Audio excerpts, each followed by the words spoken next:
Smart মিটারের নামে জনগণের পকেট কাটা হচ্ছে, কার শর্তে জবাব তোমায় দিতেই হবে।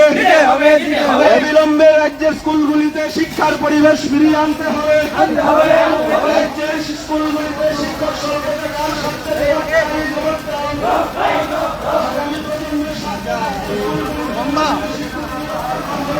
ডেপুটেশনটা সারি এভাবে কথা কই তোমার লাইন লাগাই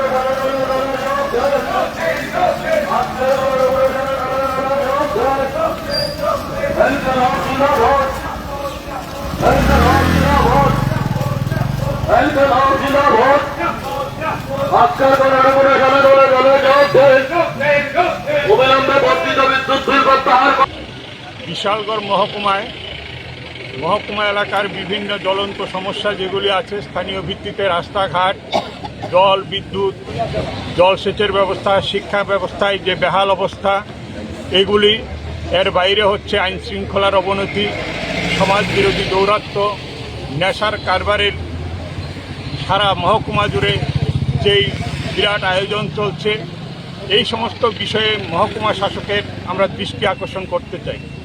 তার জন্য আমরা আজকে এই কর্মসূচি হাতে নিয়েছি। সিপিআইএম বিশালগড় মহকুমা কমিটির উদ্যোগে মাননীয় জেলা শাসকের কাছে আমরা 5 জনের প্রতিনিধি দল এই কর্মসূচির কাজ শেষ করে আমরা সেখানটায় যাব।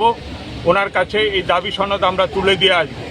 প্রায় 26টি দাবি নিয়ে আমরা যাচ্ছি। তার বাইরে তার সংযোজনীতে বিভিন্ন এলাকার যেই রাস্তাঘাটগুলি না হলেই না হয়, যে স্কুলগুলিতে শিক্ষক না হলেই না হয়, কারণ 1 থেকে 2 জন করে মাত্র স্কুল দিয়ে বিভিন্ন স্কুল চলছে, এগুলির নামধাম আমরা কিছু দিয়েছি।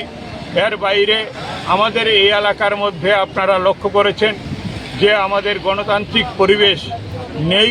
ধরতে গেলে পরে বামফ্রন্ট বা সিপিআইএমের নামে কোনো কর্মসূচি অনেক জায়গায় আমরা করতে গেলে পরে বাধা হয়, প্রশাসন আমাদেরকে সেই অনুমতি দিতে চায় না বিভিন্ন ক্ষেত্রে। এগুলি আমরা মৌখিকভাবে মাননীয় জেলা শাসকের কাছে তুলে ধরব।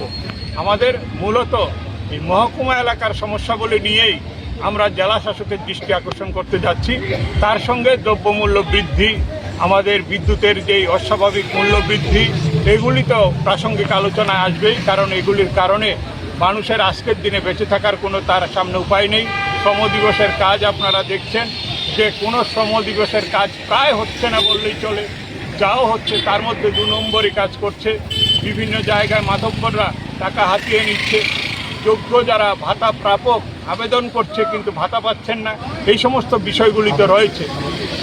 এবং এই যে ঘরের যে আবাস যোজনা, এর নামে যা চলছে তো রাহাজানি, কারণ দরিদ্র মানুষদেরকে বাদ দিয়ে দেখা যাচ্ছে বড় লোকদের নাম এই তালিকায় আছে, কিন্তু এখনও প্রতিটি গ্রামে বহু গরিব মানুষের নাম এই তালিকায় ঢুকেনি। আজ পর্যন্ত ঘর পাওয়ার কথা ছিল কিন্তু ঘর পাচ্ছেন না তারা। এই সমস্ত বিষয়গুলি আমরা মাননীয় জেলা শাসকের দৃষ্টি আকর্ষণ করতে চাই। না হলে, সমাধান না হলে পরবর্তী সময়ে আমরা আরও বৃহত্তর আন্দোলনে যাব।